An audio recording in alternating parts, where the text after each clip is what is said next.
మహోన్నతుడైన దేవునికి స్తోత్రములు. ఆయన కృపలో కాపాడబడుతున్న మీకు వందనములు. 2026 జనవరి 25వ తారీఖు ఏర్పరచబడిన దైవవాక్యం సంఖ్యాకాండం 17వ అధ్యాయం 7-8 వచనములు. మోషే వారి కర్రలను సాక్ష్యపు గుడారములో యెహోవా సన్నిధిన ఉంచెను.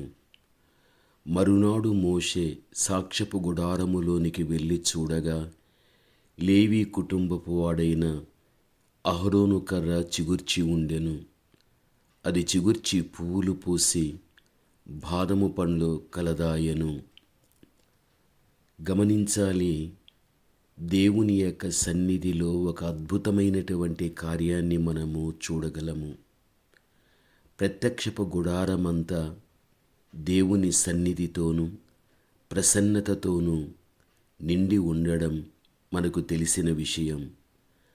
అక్కడ అతి పరిశుద్ధ స్థలమందు అహరోను యొక్క కర్ర ఉంచబడి, ఎప్పుడైతే అక్కడ ఒక అద్భుతం జరగగలిగాది. అహరోను యొక్క కర్ర చిగురించి పువ్వులు పూసి బాదము పండ్లు కలదాయను అని పరిశుద్ధ గ్రంథంలో మనము చూడగలము. ఇక్కడ మొదట చిగురించి, రెండవది సువాసననిచ్చు అనుభవం, తరువాత ఫలించు జీవితము. ఇవన్నీ దేవుని సన్నిధానము నుండే మనకు వచ్చుచూ ఉంటున్నాయి. ఎండిన కర్రను చిగురింపచేసినవాడు, ఎండిన ఎముకలను బ్రతికించినవాడు, ఎండిన హృదయములను ఉజ్జీవింపచేయుచూ ఉంటున్నాడు. ప్రభువునందు ప్రేమైనటువంటి వారలారా, మన వ్యక్తిగత ఆత్మీయ జీవితం నేడు ఉన్నట్టు మన వెనుకటి రోజుల్లో లేదు. ఒకప్పుడు మనము క్రీస్తు యేసులో చిగురించలేదు. చక్కని పరిమళ వాసన ఇచ్చేటువంటి చక్కని సత్ప్రవర్తన కలిగిన జీవితం మనకు లేదు. ఒక సంపూర్ణమైనటువంటి ఫలించే జీవితం మనకు లేదు.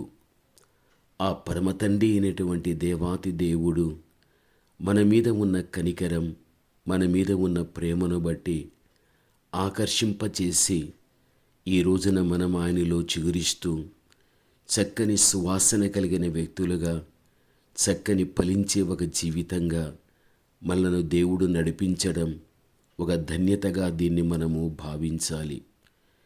యెషయా 40:29లో చూడగలిగితే, సొమ్మసిల్లిన వారికి బలమిచ్చువాడు ఆయనే, శక్తిహీనులకు బలావృద్ధి కలుగ చేయువాడు ఆయనే.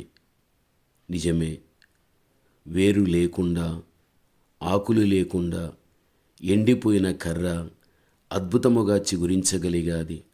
అంతేకాదు, అది పువ్వులు గలదై సువాసననివ్వగలిగాది. ప్రభువు మన జీవితంలో కూడా ఒక అద్భుతము చేసి నిన్ను ఆయనకు పరిమళ వాసనగా చేయు నిమిత్తమే ఈ 2026వ సంవత్సరములో దేవుడు నిన్ను బ్రతికించాడు అన్న విషయం మరిచిపోవద్దు. దేవుని యందు భయభక్తులు కలిగి ఉండుట పరిమళ వాసనగా ఉండడమే. యెషయా 11:3 ఆ మీదట మీరు చదువుకొనండి.